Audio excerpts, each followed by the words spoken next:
Okay. All right. Hello. Welcome to our Don't Write Alone, our panel for Movable Type magazine about different ways to learn creative writing.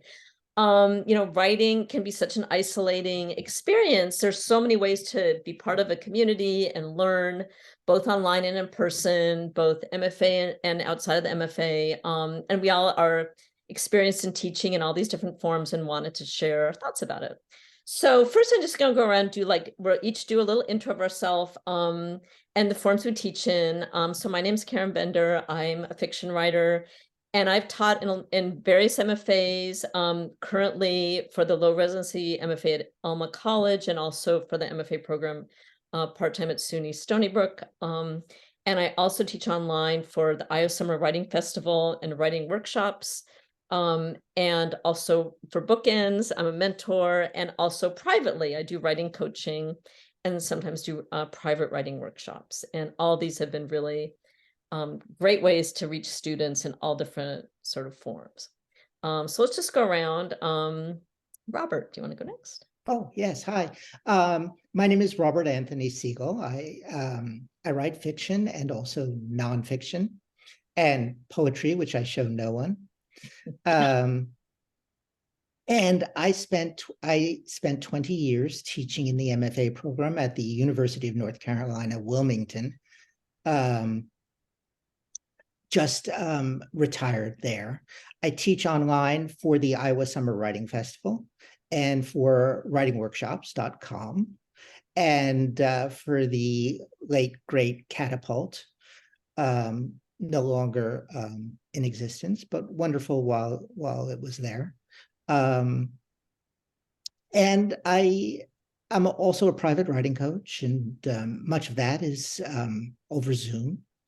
And I'm delighted to be here. Yeah, thank you. Sophronia. I am Sophronia Scott, and I am the director of the Alma College MFA in Creative Writing. I have taught undergraduate at Fairfield University. I have also taught in MFA programs. I also continue to teach at conferences and workshops, and I also teach in the Madeleine L'Engle inspired writing retreats called A Circle of Quiet. And I teach workshops in Italy, leading writers retreats. So I'm all over the place, but teaching writing. Great. Awesome. Thank you. Leslie. Hi. Excuse me. I'm Leslie Contreras Schwartz. I am a multi-genre writer, mainly write poetry and nonfiction. I teach at the Alma College MFA program in creative writing, and I teach poetry and creative nonfiction. So I teach in person at Rice University poetry creative writing classes. And I've also taught community workshops through the Poet Laureate program in Houston. Right now I'm teaching online through Ritual Well, which is a Reformed Judaism website that focuses on ritual, but also offers creative writing classes, as well as writing workshops. I'm teaching a fiction creative writing class. So I teach a variety of forms, both in person and online. Awesome. Thank you. And Susan. Susan Scarf Merrill. I'm mostly a novelist. You guys are intimidating in terms of, I honestly didn't think that anybody could ever make me feel lazy, but you guys have done it. I teach in the MFA in Creative Writing and Literature at Stony Brook, Southampton. I am co-director of the Southampton Writers Conference, and I am co-director and founding director of the mostly post-MFA program Bookends, which takes somewhat finished novels and brings them to completion. And Karen is one of our wonderful mentors who work in that program. Yay, thank you. Oh, it's such a wealth of different experiences with teaching. I love it. So So I thought what we do now is talk about what are some advantages of some of the different forms of teaching that you do. So I'll just go around. Does that sound okay? Sophronia, do you want to start? Well, yeah, there's so many different levels. Yeah. I like to think of it as when I teach in workshops in environments like that, those tend to be writers who are seeking community, are just beginning to practice their craft, or this is their method of support. But I've noticed that there comes a time when they're ready for more. And that's when they tend to seek out the commitment of an MFA program. I've had 2 students recently, for example, who were in my Madeline Lingle retreat workshops who became MFA students. There's just a time when they know that they want to wield their talent differently and that they need to know more and do more. And that's how they just go to that next, I don't want to say next level, but it is a different level of commitment. Great. Great. Thank you. Leslie. So I want to echo what Sophronia said. I do see that in-person creative writing workshops, students tend to want to spend dedicated time and also to be in a community. It's harder to create that sense of community with online courses, although you can. But from my experience, on the people that come to online workshops usually are people who are starting out and starting to seek communities, or they're post MFA, or they have a long background of writing, whether MFA or otherwise, and they're seeking to reconnect to the writing community.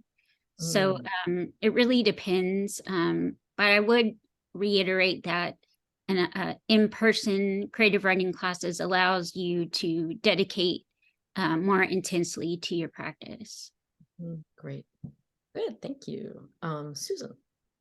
So I love what you both said. I think I keep having this feeling that in person, there's a way that you can almost smell what somebody wants, and you can't really on a Zoom. And I think there are wonderful things about Zoom, but the kind of intimacy of an in-person experience is really not to be sneezed at. It's just really wonderful. I want to talk a little bit about what the Bookends program does, because we really have a very peculiar aim, which is to become a kind of a Winnicottian holding environment for a particular book.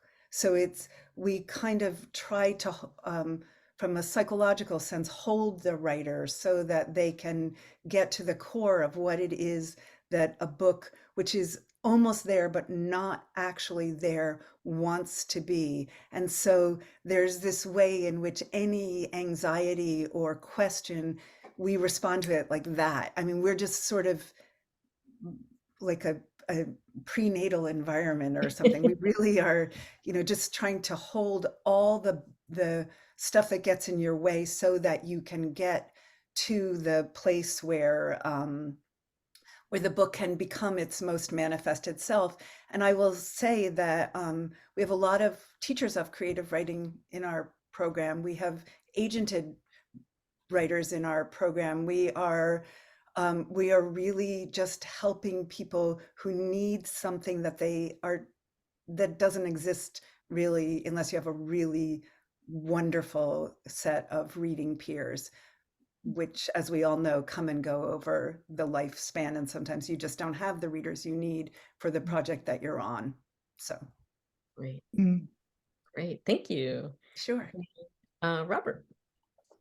So interesting to hear about the bookends, because as a teacher of creative writing, I've become very interested in sort of structures that can exist outside of the MFA. Yeah. I taught in an MFA for 20 years, so I know its value. It's extremely valuable, but it's not it doesn't work for everybody.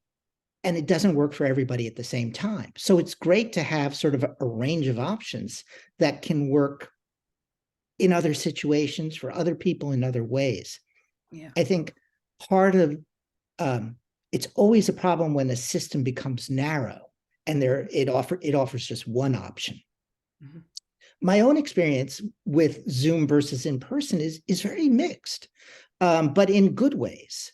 I really like Zoom, and I found it can be, for the right student, a very effective teaching tool and a very, very effective learning experience, in part because what you guys have all pointed to, the way that it sort of flattens out the experience of being in the room, can be a good thing. Suddenly, students are not who they are, but just what they say. And that can be really helpful, right? Because I can listen to what they say and they can work on saying what they mean. And I often see a lot of growth for students because they're focused not on the externalities, but on really sort of what they think. And then there are students it doesn't work for, obviously. But it can even work, I think, as an aid to creating community across distance, right? Mm-hmm. So I see students sort of connecting. A lot of my students stay connected after an online class with other people in the class. And it's all virtual. They've never met in person. At the same time, I realize a great deal is lost. And that is absolutely true as well, and have to balance the two. Yeah. Yeah. No, great. It's a great points, Rob. So I see Sophronia's hand is up. Oh, Sophronia. Yeah. I wanted to respond to what Rob is saying. I think, well, first of all, I agree with you that the structures, the MFA structures, are different for different people at different times. Yeah. I used to teach at an MFA that was only online, and this was pre-pandemic. It's designed that way. It's run that way. It still exists that way, and it blew my mind. I wanted to bring in more video aspects, but the director gently told me that a lot of their students are there because they don't want to be seen, right? And they want this kind of connection, but not necessarily community in the same way. So you don't know. It's all very different. Yeah. I see Zoom as a beginning point, right, for people who are shy about being in person. And I've had instances where, for example, we do sample lessons for our MFA, and Leslie has done them, Anna Clark has done them. And I had a student who had been in workshops come to one of those sample lessons and say that she learned more in that lesson than she had ever in any other conference experience, and she entered the MFA. We do the same with the Langle retreats. We're actually having a online retreat tomorrow, that it's a way of maintaining community until we do an in-person retreat, which will be in late October. So I think it's a combination of things. I agree, Rob. It's a wonderful way for our students to stay connected and a way to be in community, especially if you can't travel. Yeah. But yeah, it should be a beginning and not the be all end all. Susan. So I totally agree with you both. I mean, I personally feel, I guess, that the ability to connect over time zones and distance has been critically important to the Bookends program. I mean, we have people in Geneva, we have people in California, and we have someone in Nigeria. We are like all over the place. And so without that, the Zoom aspect, we wouldn't be able to have an ongoing successful experience. That said, it's built on having been in the room and knowing the energy of people, which I think being able to translate that at some point, having that sort of felt experience that you can then bring out is really useful. So I think both. I agree with you. Yeah. Leslie. I just wanted to comment on what Sophronia, Robert, and Susan said. both the benefits for either in person and Zoom.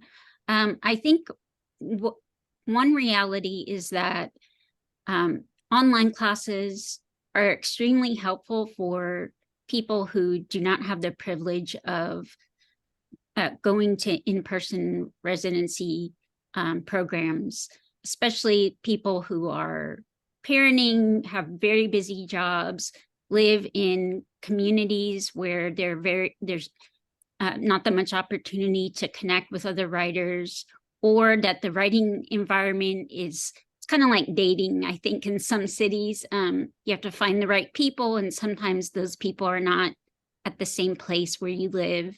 So it really opens up an opportunity to connect with more people around the world, across the US, whereas in-person creative writing MFA programs, you have to be able to change your life quite a bit so that you can fit this dedicated time to your writing practice.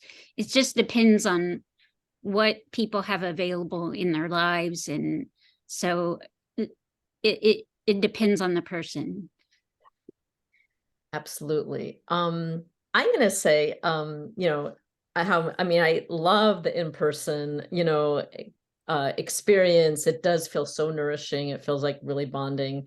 But I also feel like I've had incredibly connected experiences on Zoom. I mean, I remember one class, people were from all over the world. And I had one guy who's from the Ivory Coast and a woman in Paris start talking in French in the middle of the class. It was wonderful. And, and it was just like, that those opportunities to connect across distance, across ability. I mean, just so many wonderful opportunities in Zoom. And then also, just the feeling of isolation, that one huge element to be, especially a beginning writer or after too an MFA, is isolation.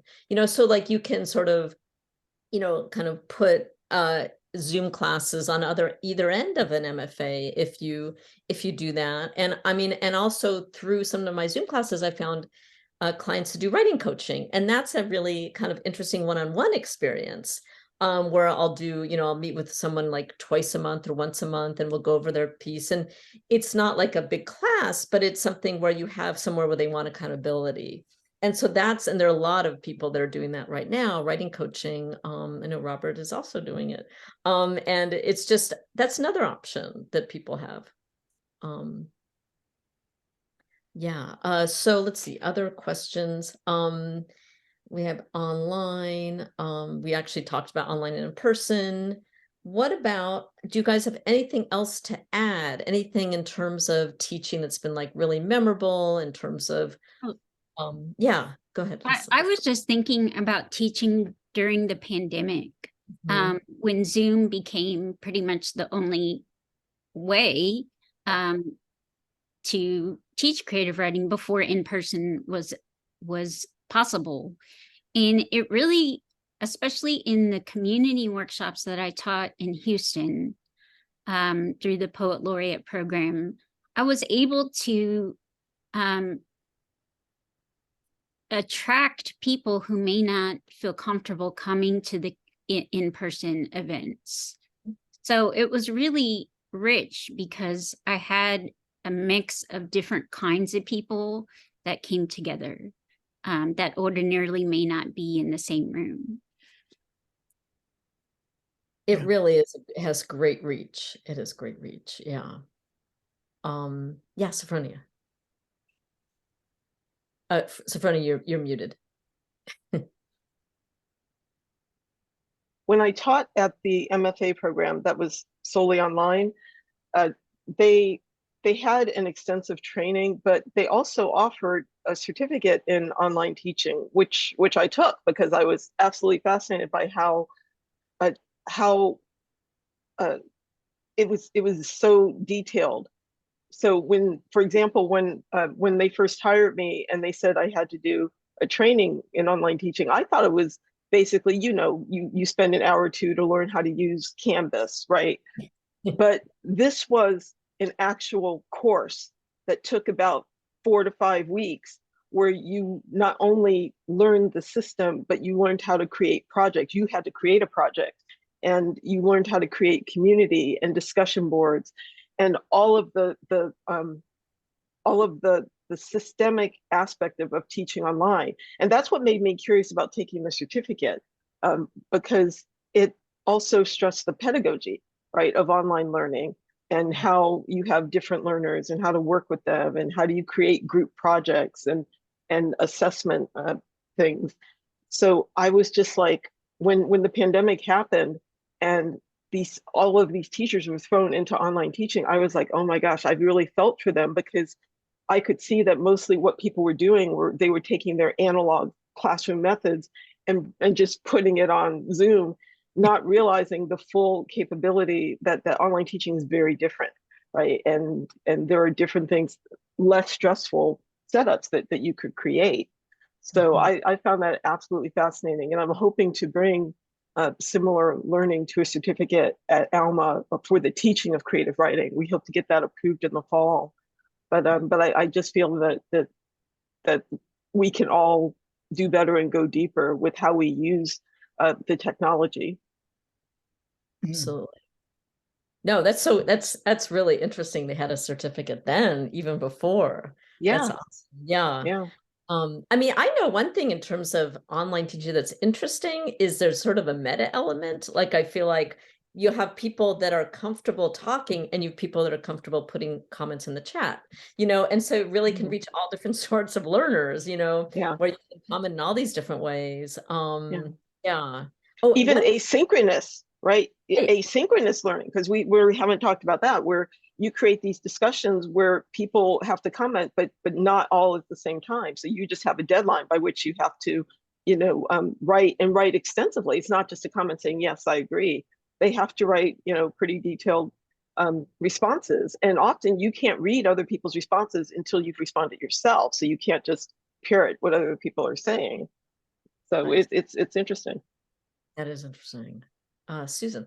So I want to sort of, I love these things that you all are talking about ways to reach the largest possible, section of aspiring writers. And I think that is absolutely so wonderful. And what I wanted to just mention is this one particular group, which is this group of people who have been either alone or in an MFA, been toiling for a very long time on a very long project, and then come to the end of, I'm going to say, just for the purposes of this discussion, come to the end of their MFA, and they have this kind of, they've met the mark for finishing the MFA. They have a full manuscript. It's really solid, but it's not ready to go further, and one of the things I think that does happen is you get to the end and you have been coached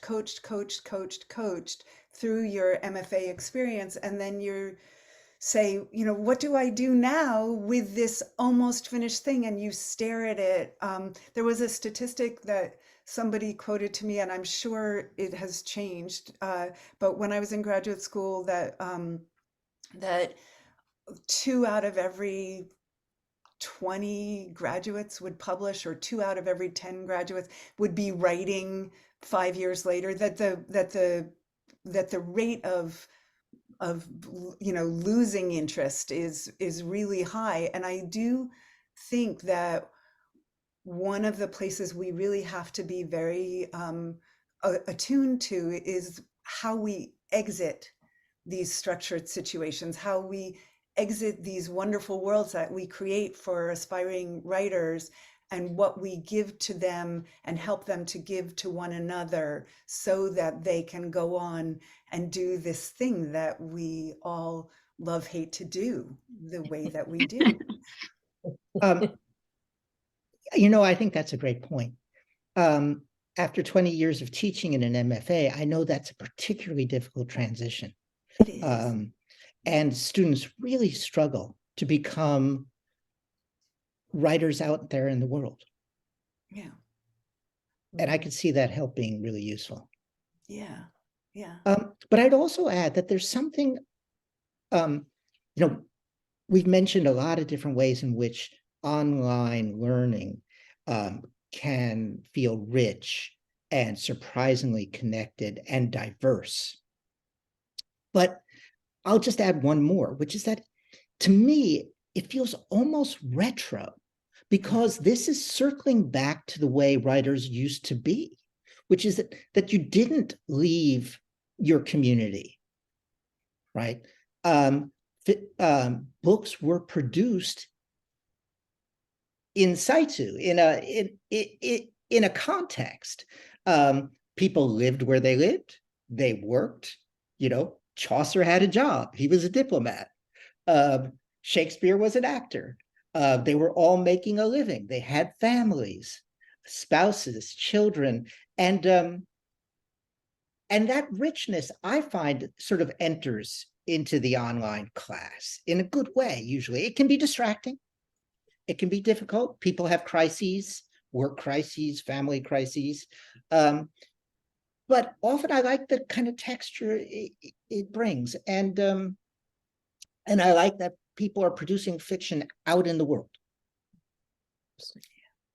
Rob, can I want to clarify something. I have a question. Yeah. So when, and we should clarify this for our audience, when we talk about MFAs and the references we make to MFAs, we should clarify whether we're talking about low residency or traditional full-time programs, because that's something I've heard about. The difference between the two is that in the low residency model, you are working in a way that you work in your life. You don't leave your job, you don't move, that you are writing while doing your life.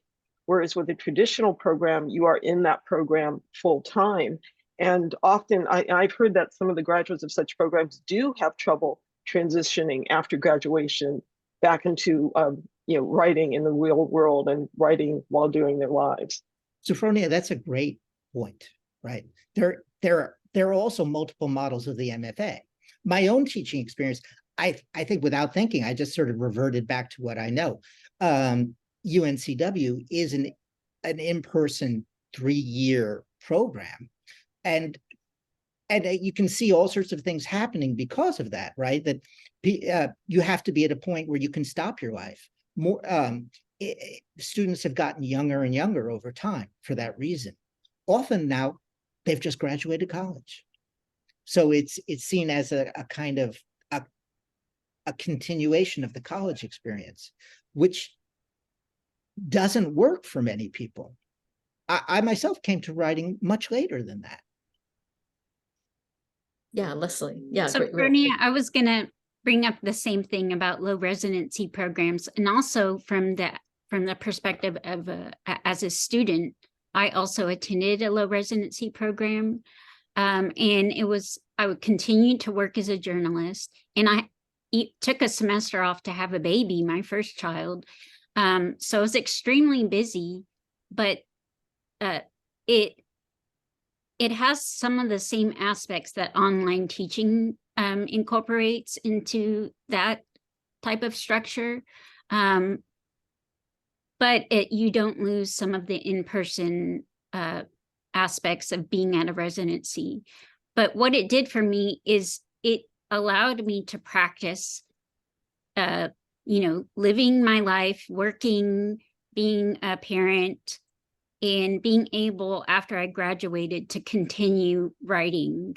I think it can be more difficult going to an in-person MFA and going through that rough transition of going back to working and living your life, trying to fit in writing in your regular life.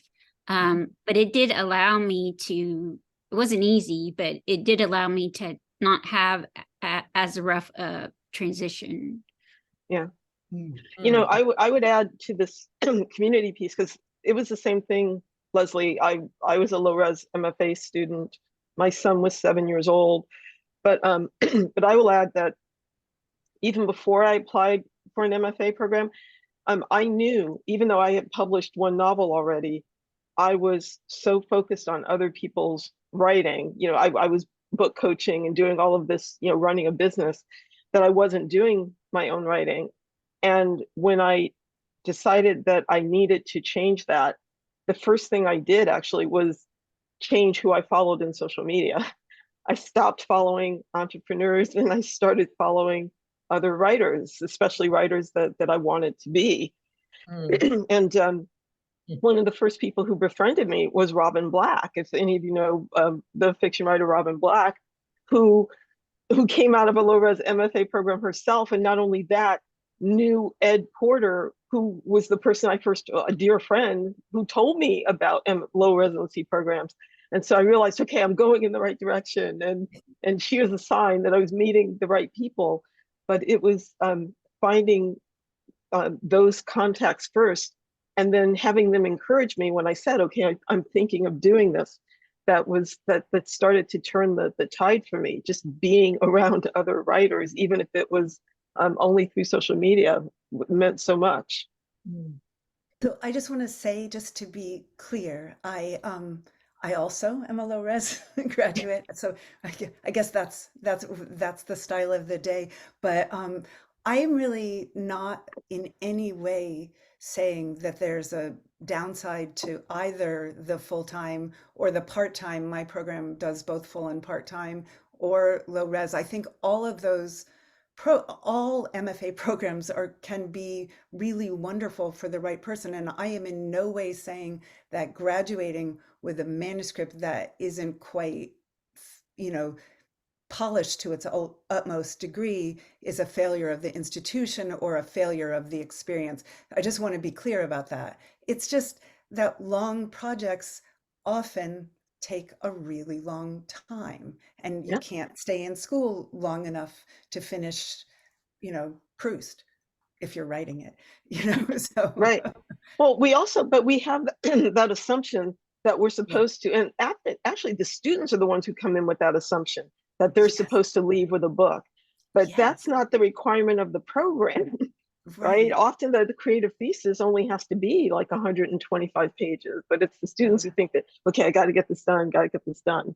Right. I mean, I did 2 books during the MFA, but neither of them were finished when I graduated. So Right. I think we, in the programs themselves, we have to talk students down from that expectation.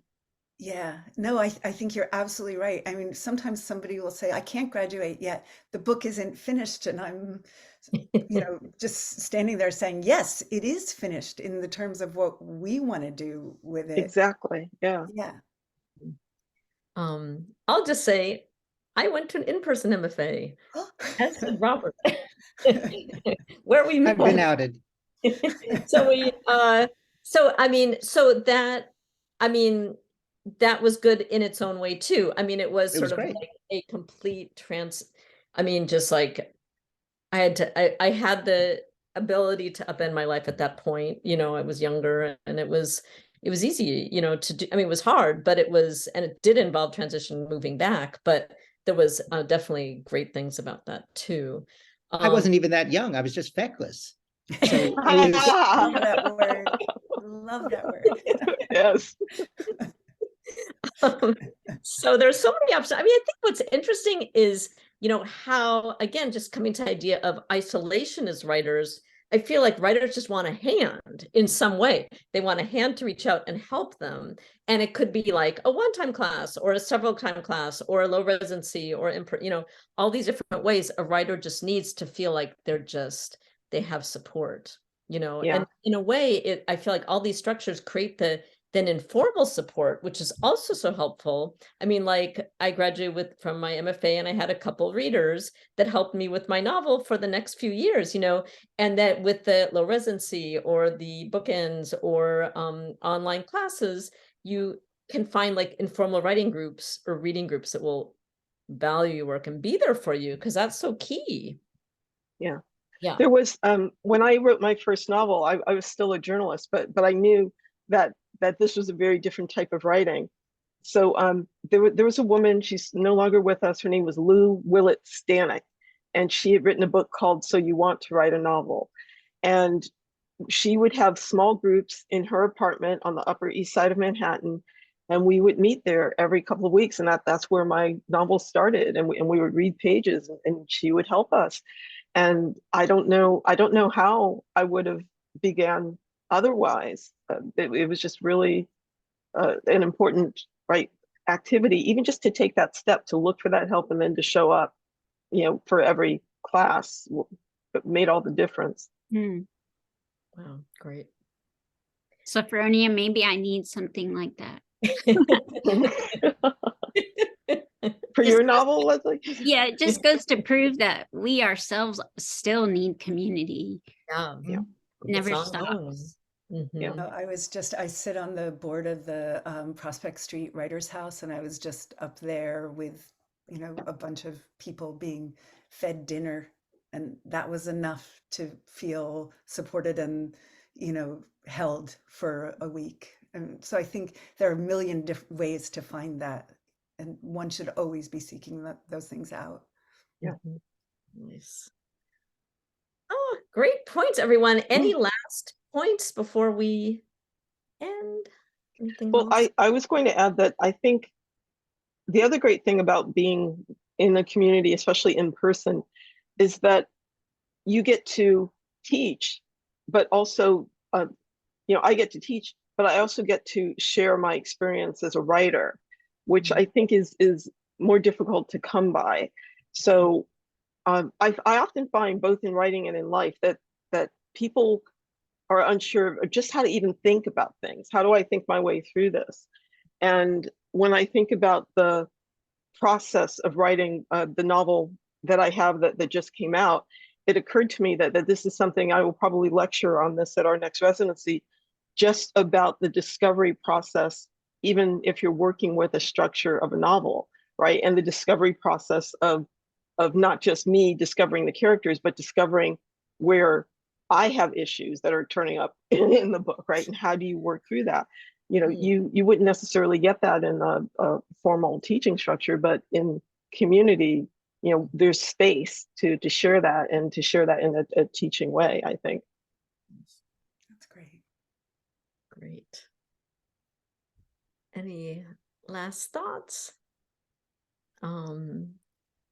Great. Well, thank you all. This was, I really appreciate all your time and these are really great to hear all these points.